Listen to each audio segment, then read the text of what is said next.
The music didn't stop. That was the strange part. The bass still thumped through the speakers, the melody still wound through the packed New York lounge, but the conversations died like someone had flipped a switch. Glasses paused halfway to lips. Laughter caught in throats. The shift was so sudden, so complete, that Amaka Okoye felt it before she understood it. She stood in the center of the room, her friends frozen behind her, and the weight of attention pressed against her skin like humidity before a storm. Not anger. Not amusement. Something else. Something that made her pulse kick hard against her ribs. The man she just kissed hadn't moved. His drink sat untouched on the bar, condensation sliding down the glass. His eyes were locked on her, dark and steady, like she belonged to a decision that had already been made without her knowledge. Someone behind her whispered, "Oh no." The words were so quiet they barely registered, but they carried the kind of weight that makes your stomach drop. For a heartbeat, Amaka thought she was imagining it.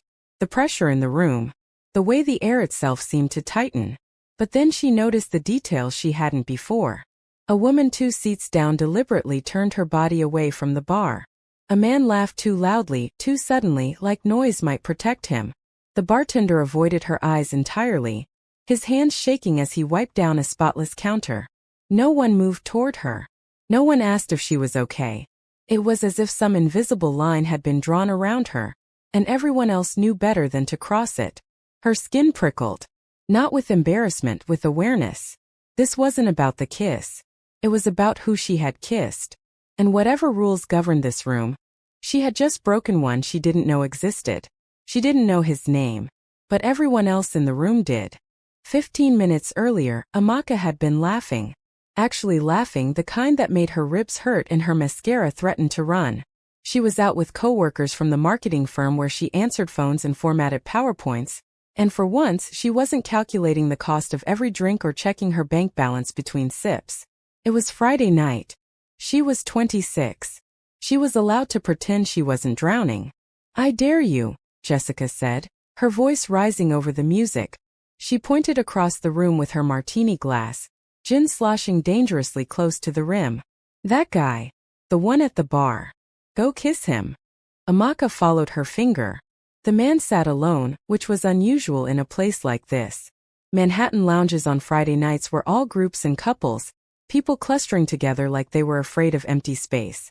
But he sat by himself, dressed in black, expensive without trying. Korean, she thought, though she couldn't be sure from this distance. Mid-30s maybe. He wasn't looking at anyone, but somehow she got the impression he was aware of everything. "Absolutely not," Amaka said, but she was already smiling. "Come on. Live a little." Live a little had become Jessica's mantra lately, usually deployed when she wanted Amaka to do something stupid. But tonight, with 3 cosmos warming her blood and student loan payments sitting in her inbox like digital landmines, live a little sounded like permission. "Fine," Amaka said. "But you're buying the next round." She crossed the room before she could think about it. The crowd parted easily, people shifting without looking, and some distant part of her brain registered that as odd. Halfway across the lounge, doubt finally caught up with her. This was stupid, Amaka thought. Juvenile. The kind of thing people did in movies, not real life. She could still turn around, laugh it off, say she was joking. But when she glanced back, Jessica was already filming, her grin wide and expectant. "Quick question before we go on. Where in the world are you watching from? Drop it in the comments. We love seeing how far these stories travel. And if you're enjoying this one so far, don't forget to like and subscribe." The table was watching her now. Waiting. And worse, so was he. Not openly. Not obviously. But she felt it anyway. Like a shift in gravity. Like stepping into the range of something that had already locked onto her. With every step, the crowd seemed to thin. People unconsciously moving aside. No one brushed her shoulder. No one bumped into her. It was as if the space between them had been cleared in advance. By the time she reached him, her pulse was racing. Not from attraction, not exactly, but from the strange certainty that she had already gone too far to stop. When she reached him, he was watching her. Not like he'd just noticed her approach. Like he'd been tracking her movement since she stood up. "Hi," she said. Her voice came out steadier than she felt. "My friends dared me to kiss you. Do you mind?" He didn't answer immediately. His gaze moved over her face, slow and thorough, like he was memorizing details. Then, without changing expression, he tilted his head slightly. Not quite a nod. Not quite permission. But not refusal either. Amaka leaned in and pressed her lips to his. He didn't kiss her back. But he didn't pull away. His hand came up, steady and warm, and wrapped around her wrist for one quiet second. Not restraining. Just acknowledging. When she pulled back, his expression hadn't changed. "Thanks," she said, suddenly feeling like she'd made a terrible mistake but not understanding why. That was for a dare. So, she turned and walked back to her friends, her heart beating too fast. Behind her she heard nothing. No movement. No response. Jessica was grinning. "Oh my God, you actually did it." "Yeah," Amaka said. She picked up her drink and downed half of it in one swallow. "I actually did it." That's when she noticed the room had gone quiet. Jessica's grin faded. Her eyes widened, fixed on something over Amaka's shoulder. "Amaka," she whispered. "Do you know who that is?" "No." "Should I?" The bartender moved past them, faster than necessary, and knocked over an empty glass. It hit the floor and shattered, but nobody looked. A man in a suit appeared near the entrance, talking quietly into his phone. The music kept playing, but it felt wrong now, too loud, like someone had forgotten to turn it off during a funeral. Amaka turned around. The man was still sitting at the bar. Still hadn't touched his drink. But now he was looking directly at her, and the attention felt different. Focused. Deliberate. He stood. The movement was casual, unhurried. But it created a ripple effect through the room. People shifted. Made space. Someone near the door left without finishing their drink. He walked toward her. Jessica grabbed Amaka's arm. "We should go." "What? Why?" "Just trust me. We need to leave. Now." But leaving suddenly felt impossible. Like breaking an unspoken rule she didn't understand but knew better than to violate. He stopped 3 feet away. Up close, he was taller than she'd thought, and there was a stillness to him that made her think of deep water. Calm on the surface. Dangerous underneath. "You and your friends," he said. His voice was low, accent slight, perfectly controlled. "You're staying." It wasn't a question. Jessica's grip on Amaka's arm tightened. "We were actually just leaving." He glanced at Jessica. Just a glance, nothing more, but Jessica went quiet. "Sit," he said, gesturing to a booth that had somehow become empty in the last 30 seconds. Amaka's throat felt tight. "We didn't mean anything by it. It was just a stupid dare." "I know." He looked at her again, and something in his expression shifted. Not quite amusement. More like curiosity. "Sit anyway." They sat. Within seconds, a server appeared with drinks Amaka hadn't ordered. Top-shelf vodka, fresh fruit, the kind of presentation that cost $60 per glass. Jessica stared at hers like it might explode. For a moment, neither of them spoke. The booth felt removed from the rest of the lounge, like a pocket of stillness carved out of chaos. Amaka could hear the clink of ice in nearby glasses, the distant thrum of bass, but it all felt muted. Secondary. "Why New York?" Junseo asked suddenly. She blinked. "What?" "You could live anywhere," he said calmly. "But you stay here. Why?" The question caught her off guard. It wasn't invasive. It wasn't threatening. It was curious. She hesitated, then shrugged. "Because leaving feels like admitting I couldn't make it." He studied her. "And if you don't? Then maybe one day it stops feeling like survival," she said quietly, "and starts feeling like choice." Something shifted in his expression. Not softened, sharpened. Like he'd found the answer to a question he hadn't realized he was asking. "Most people run," he said. "You stay." "I don't know if that makes me brave," she replied. "Or stupid." "Those aren't opposites," he said. "They're neighbors." For the first time since sitting down, she felt something other than fear curling in her chest. Interest. "What's your name?" he asked. Amaka swallowed. "Amaka. Amaka," he repeated like he was testing the weight of it. "I'm Junseo." Jessica made a small noise. Amaka glanced at her, but Jessica was staring at the table, her face pale. "Should I know that name?" Amaka asked. "No," Junseo said. "But your friend does." He gestured to the server, who immediately appeared at his elbow. He said something in Korean, too quiet for Amaka to hear, and the server nodded and vanished. What did you just order? Amaka asked. Space. Within minutes, the crowd around their booth thinned. People finished drinks and left. New arrivals were subtly redirected. The noise level dropped. It wasn't empty, but it was quieter, more private, and Amaka couldn't shake the feeling that the entire room was rearranging itself around this man's unspoken preferences. What do you do? She asked, trying to keep her voice steady. Import and export. That's vague. It's accurate. He picked up his glass, the first time he'd touched it since she'd kissed him. He didn't drink, just held it. You shouldn't dare what you can't afford. It was just a kiss. In public, he said. With witnesses. So what? So it means something now. Amaka laughed, but it came out nervous and brittle. It was a dare. It didn't mean anything. He set his glass down. That's where you're wrong. Jessica stood abruptly. I need to use the bathroom. Sit down, Junseo said, not looking at her. Jessica sat. Amaka's pulse was racing now, and she couldn't tell if it was fear or something else. Are we in trouble? That depends. On what? On whether you understand the situation you're in. Then explain it to me. He smiled for the first time. It didn't reach his eyes. You kissed me in front of a room full of people who know exactly who I am. That creates expectations. Expectations about what? About what happens next. Amaka's hands were shaking. She pressed them flat against the table. I didn't know. I didn't know who you were. I know. His expression softened just slightly. That's the only reason we're having this conversation. Instead of what? He didn't answer.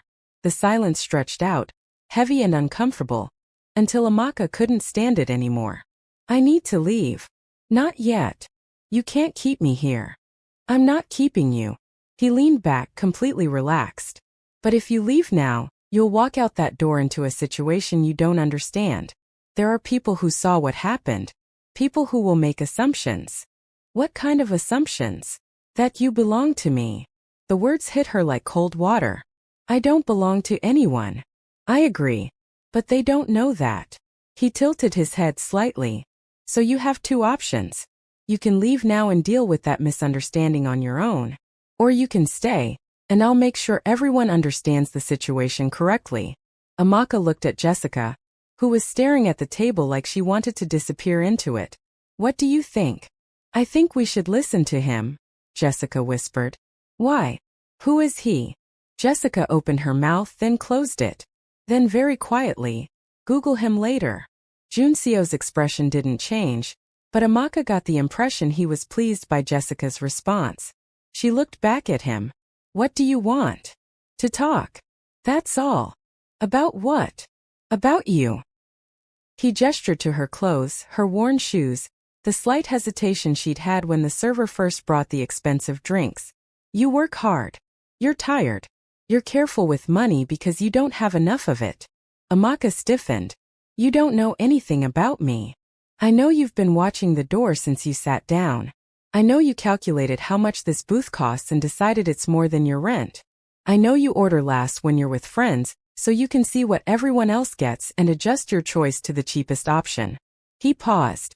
I know you took that dare because you're exhausted from being careful, and 5 minutes of recklessness felt like freedom. Her chest felt tight. That's creepy. It's observant. Same thing. He smiled again, and this time it looked almost genuine. Maybe. The server reappeared with food. Small plates, the kind of tapas that cost more per bite than Amaka usually spent on entire meals. Junseo gestured for her to eat. She didn't move. Not hungry? He asked. Not really. You should eat anyway. I'm fine. He looked at her for a long moment, then pushed one of the plates closer. Humor me. She picked up a fork. The food was good. Better than good. And despite everything, despite the fear curling in her stomach and the wrongness of this entire situation, she was hungry. She'd skipped lunch to save money. He watched her eat. Didn't say anything, just watched, and somehow that felt more intimate than the kiss. Why are you doing this? She asked. Doing what? This. All of this. I kissed you. I apologized. Why are you still here? Because you interested me. Before or after the kiss? Before. That stopped her. She set down her fork. What? I noticed you when you walked in. You were laughing at something your friend said. You looked happy. Real happy, not the kind people fake in places like this. He picked up his glass again, still not drinking. Then your friend pointed at me and you looked nervous, but you came anyway. That took courage. Or stupidity. Sometimes they're the same thing. He leaned forward slightly. The kiss gave me an excuse to approach you. I should probably thank your friend. Jessica made another small noise. Amaka's head was spinning. So what happens now? Now, Junseo said. I make you an offer. I'm not sleeping with you. I'm not asking you to. He looked genuinely amused now. I'm offering you a job. A job. I own several legitimate businesses. Import, export, real estate, consulting. One of them needs someone with marketing experience. The pay is good. Better than what you're making now. How do you know what I'm making now? He just looked at her. She laughed, but there was no humor in it. This is insane. Probably. I don't even know you. That can be fixed. You're a criminal. I'm a businessman. Same thing, she said, echoing his earlier words. He smiled. Maybe. She looked at Jessica, who was staring at her with wide eyes. Then back at Junseo. Why would you offer me a job? Because you need one. Because I can help. Because that kiss meant something, whether you intended it to or not. And if I say no? Then you say no. You walk out of here. Nothing happens. We never see each other again. He set his glass down with a soft click. But your rent is still late. Your student loans are still there. And you'll still be exhausted 3 months from now. The words cut deeper than they should have. Because he was right. Everything he said was right, and she hated that he could see it so clearly. What's the catch? She asked. 6 months. Work for me for 6 months. After that, if you want to leave, you leave. No obligations. No strings. I don't believe you. I don't need you to believe me. I need you to say yes or no. Amaka's hands were still shaking. She pressed them harder against the table. I need to think about it. Take your time. He stood smooth and unhurried. My card. He placed it on the table. Simple. Black. Just a name and a phone number. Call me when you decide. And if I don't call, then you don't call. He looked at her one more time, and something in his expression shifted, softened. But I think you will. He walked away. The room seemed to exhale as he left, conversations resuming, people relaxing, the normal noise of a Friday night rushing back in like a tide. Jessica grabbed Amaka's arm. Oh my God. Oh my God. Who is he? Amaka whispered. Jessica pulled out her phone with shaking hands and typed quickly. Then she turned the screen toward Amaka. The search results made her stomach drop. Oh, Amaka said quietly. Yeah. They sat in silence for a long moment. Then Amaka picked up the card. The paper was heavy, expensive. The kind of thing you don't throw away. Are you going to call him? Jessica asked. I don't know. But she was lying. She already knew. 3 days later, Amaka stood outside a glass tower in Midtown, the business card clutched in her hand. She'd Googled the address. Legitimate company. Real employees. Actual business. It looked normal.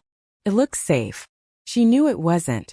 But her rent was due in 4 days and her credit card was maxed out, and she was so tired of being careful. She went inside. The elevator ride to the 23rd floor felt like it took hours. When the doors opened, she stepped into a reception area that screamed money. Real art on the walls. Furniture that probably cost more than her car. A receptionist who smiled like she was expecting her. Ms. Okoye, the woman said. Mr. Kong is waiting for you. Of course he was. The office was corner. Floor-to-ceiling windows overlooking Manhattan. Junseo sat behind a desk, typing something on a laptop. He looked up when she entered. You came, he said. I came. He closed the laptop. Have you decided? I have questions first. Ask them. What would I actually be doing? Marketing. Consulting. Legitimate work for legitimate clients. Nothing illegal. Nothing dangerous. He stood and walked to the window. I meant what I said. 6 months. After that, you're free to go. Why 6 months? Because that's how long it takes to know if this arrangement works. And if it doesn't, then you leave with 6 months of salary and a reference. She moved closer to the window. From this height, the city looks small. Manageable. What do you get out of this? Honestly. He looked at her. I'm not entirely sure yet. That's not reassuring. It's truthful. She laughed despite herself. You're very strange. I've been told. They stood in silence for a moment, watching the city move below them. Okay, Amaka said finally. Okay. 6 months. I'll do it. Something flickered across his expression. Relief maybe. Or satisfaction. Good. But I have conditions. Name them. Nothing illegal. Nothing that puts me or my family in danger. And if I want out before 6 months, I leave. No arguments. Agreed. He extended his hand. Do we have a deal? She looked at his hand. Thought about her overdue rent, her student loans, the exhaustion that had become her baseline. Thought about the way he'd looked at her in the lounge like she was something worth paying attention to. She shook his hand. His grip was warm and firm. Welcome aboard, Ms. Okoye. It's Amaka. Amaka, he repeated the same way he had before. Like her name mattered. They stood there, hands still clasped, the city spreading out below them. So, she said. What happens now? Now, he said, releasing her hand. You start Monday. HR will handle the paperwork. You'll have your own office, company phone, full benefits. That's it. That's it. She turned toward the door then stopped. June CO. Yes. Why did you really offer me this job? He was quiet for a moment. Then, because when you kissed me you weren't afraid. And I want to know what it takes to make someone that brave. The answer sat between them, honest and strange and somehow more intimate than anything else that had happened. I'll see you Monday, she said. I'll see you on Monday. She left his office alone. Not because he dismissed her or because the moment had cooled, but because that was how he operated. He didn't escort. He didn't hover. He let decisions breathe. The elevator doors slid shut, sealing her inside with her reflection in polished steel. Amaka watched herself descend 23 floors, her heart beat loud in her ears, her thoughts tangled and sharp. She hadn't signed anything. Not yet. That mattered. Or at least she told herself it did. Outside, New York swallowed her whole. Cabs blared. Sirens wailed somewhere far off. Pedestrians brushed past her shoulder without apology. The city didn't care that her life had tilted sideways in a glass office overlooking everything she'd ever wanted. Her phone buzzed. She almost ignored it. Almost. Bank alert. Deposit received. Amaka stopped walking. The sidewalk surged around her, people annoyed, voices raised, but she stood frozen, staring at the screen like it might rearrange itself if she blinked. The amount made her stomach drop. It wasn't her salary. It wasn't a signing bonus.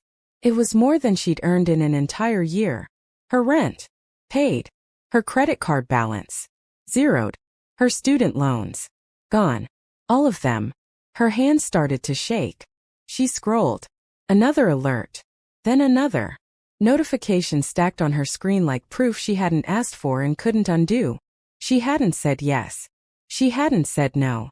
She turned slowly, scanning the street, half expecting to see him standing there, calm and unreadable, like this was all part of a script she'd missed the first page of. He wasn't there. Her phone buzzed again. Unknown number. She already knew who it was. I told you to take your time. But some problems don't wait for decisions. Her throat felt tight. She typed deleted, typed again. I didn't agree to this. The reply came instantly. No. You agreed when you kissed me in front of witnesses. Her breath hitched. This doesn't mean I work for you. Pause this time. Long enough to feel intentional. Of course not. It just means you're no longer vulnerable. She leaned against the cold glass of a storefront, the city blurring around her. And if I walk away? 3 dots appeared. Disappeared. Appeared again. Then you walk away debt-free. But you won't be invisible anymore. Her chest tightened. She thought of the lounge. The way people had moved without being told. The way the room had rearranged itself around him. The way power followed him without announcement. She understood now. This wasn't generosity. This was positioning. Her phone buzzed one last time. "I'll see you Monday, Amaka." No question mark. She closed her eyes. When she opened them again, the city felt different. Louder. Sharper. Like she was standing in the same place but no longer occupying the same life. She slipped the phone into her bag and started walking. Each step felt deliberate. Heavy. Final. Inside her apartment, everything looked exactly the same. The chipped counter. The flickering kitchen light. The stack of unopened mail she'd been avoiding for weeks. She set her bag down slowly, like sudden movements might undo what had already happened. Her phone buzzed again. Another confirmation, another clear balance, but she ignored it this time. Instead, she picked up one of the envelopes and tore it open. Final notice. She stared at it for a long moment, then laughed softly. A sound halfway between relief and hysteria. It didn't matter anymore. None of it did. She sank onto the edge of her bed, staring at her hands, trying to imagine how she would explain this to anyone. To her mother. To Jessica. To herself. There was no explanation that didn't sound like a lie. Or worse, like a bargain she'd made without fully understanding the price. Sitting on her bed now, a realization hit her. The choice had already been made. Whether she liked it or not. The dare was over.